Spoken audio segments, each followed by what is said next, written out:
Part 8. Matter versus Spirit. Men could not abandon their religious faith without some kind of aberration of intellect and a sort of violent distortion of their true nature. They are invincibly brought back to more pious sentiments. Unbelief is an accident, and faith is the only permanent state of mankind. Alexis de Tocqueville, Democracy in America. The matter versus spirit debate is something that's always existed. Is it fate or is it free will that rules the world? It shapes society because it determines the fundamental nature of its law. It's an incredibly important debate, and the societal belief in this debate affects your everyday existence and experiences. Men behave differently when led by other men than they do when being led by universal laws. Established powers are very interested in creating a belief in materialism.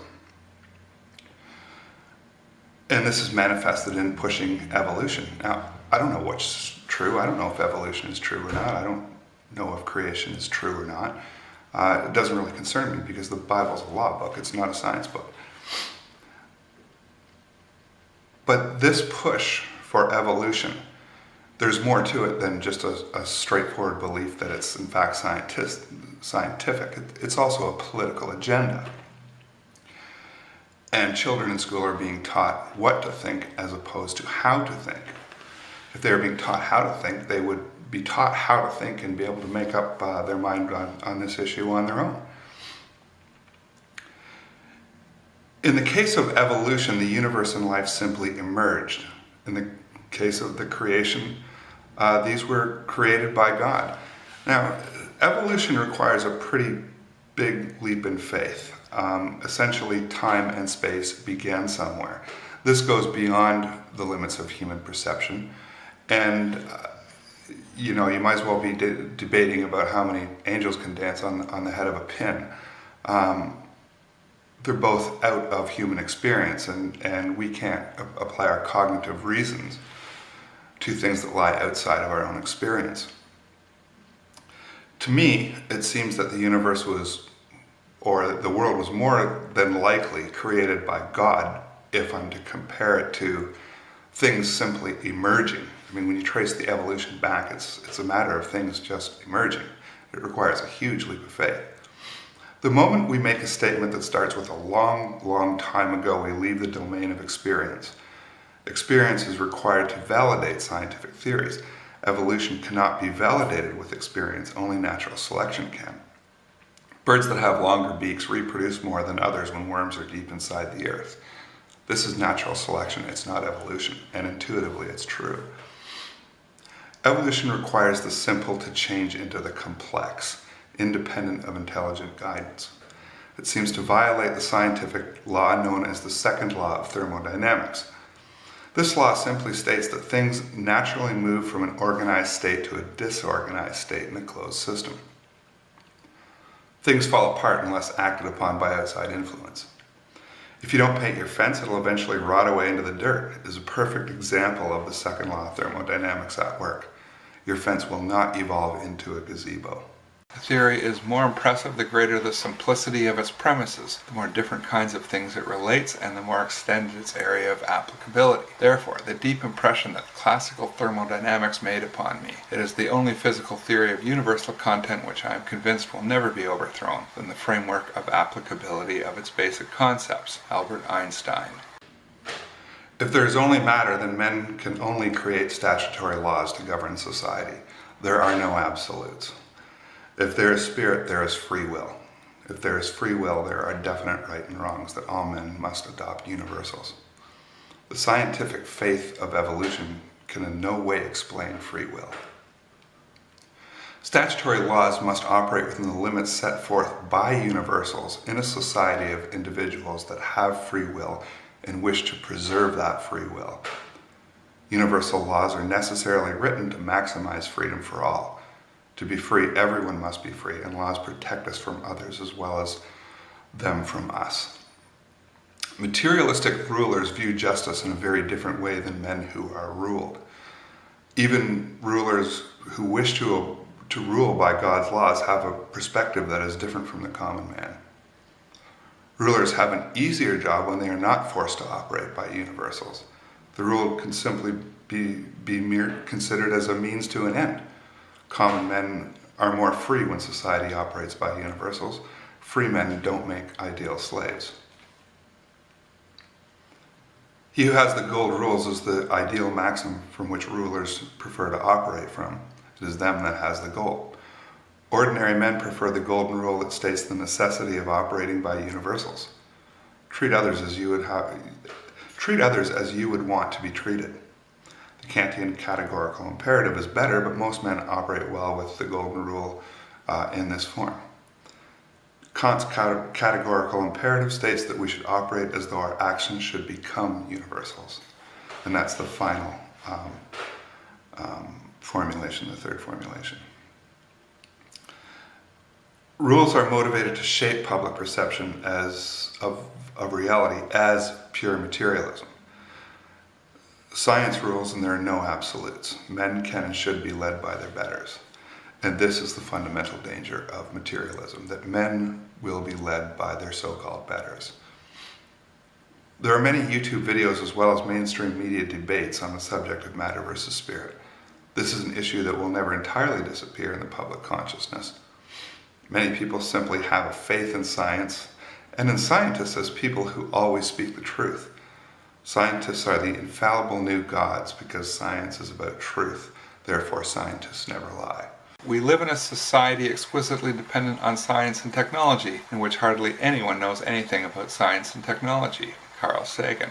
Progressivism can blind us by adopting illogical precepts that cannot be defined, such as equality, good, and happiness.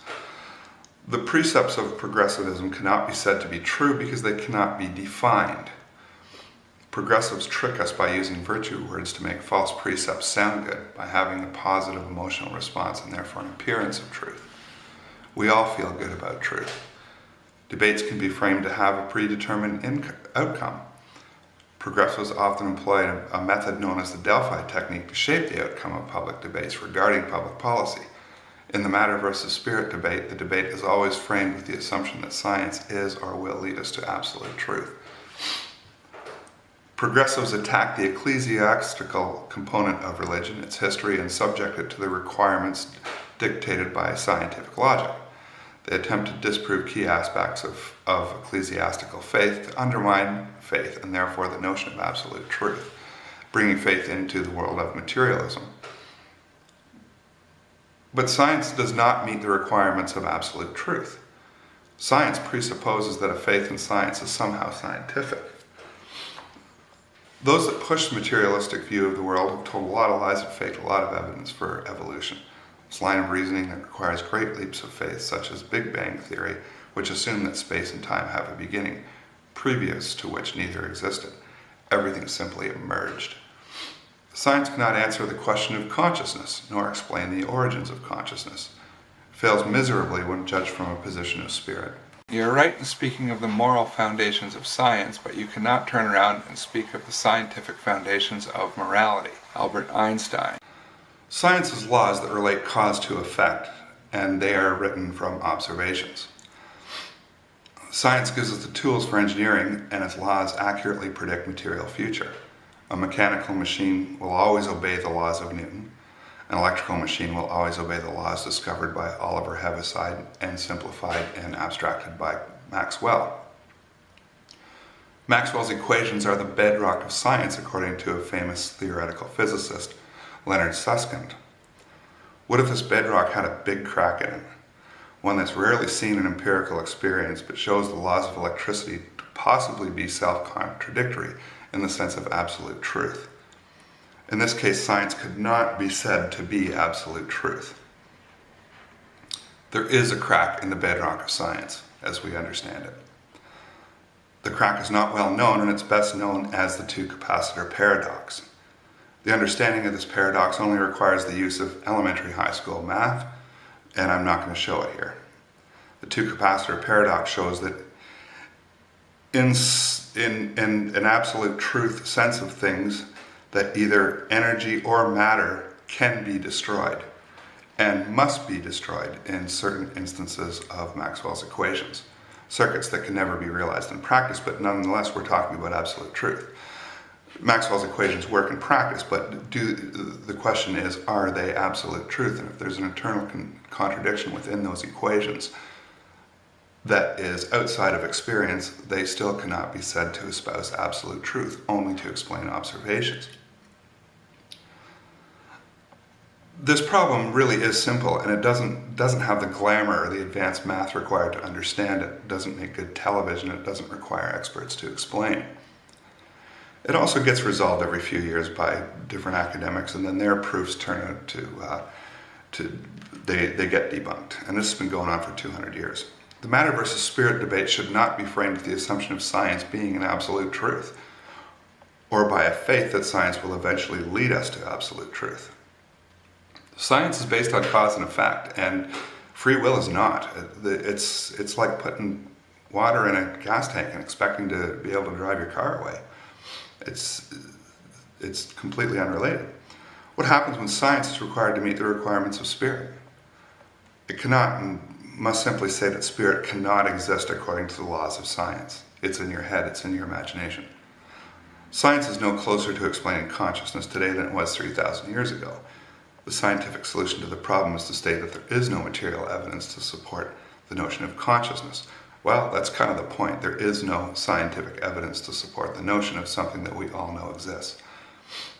One adopts one position or another based purely on faith. Kant's critique of pure reason shows that due to limitations in human reason itself, the problem can never be resolved. To believe in a deity or not is purely an act of faith.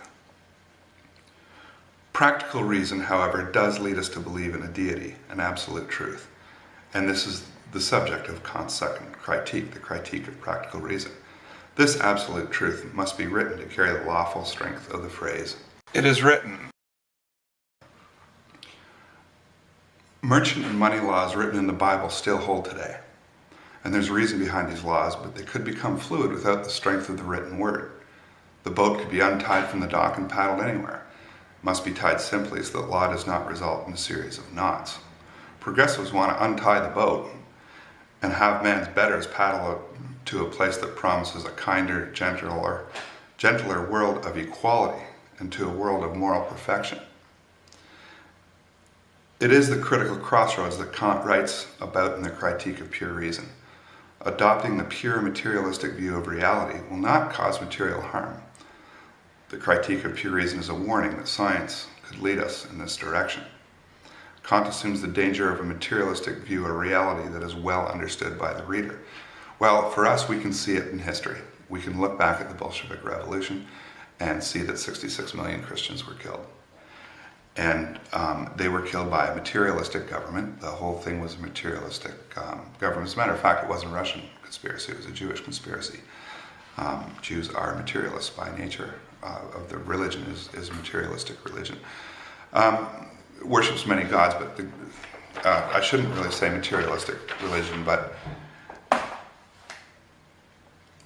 something similar to that. But anyway, we can look at materialism and see where it leads just by looking at the Russian Revolution. There's no reason why you can't kill. There's no reason why you can't have sex in the middle of the street in front of a bunch of 8-year-olds. There's no reason not to do anything. And nobody really knows where this materialism, this progressivism is leading us.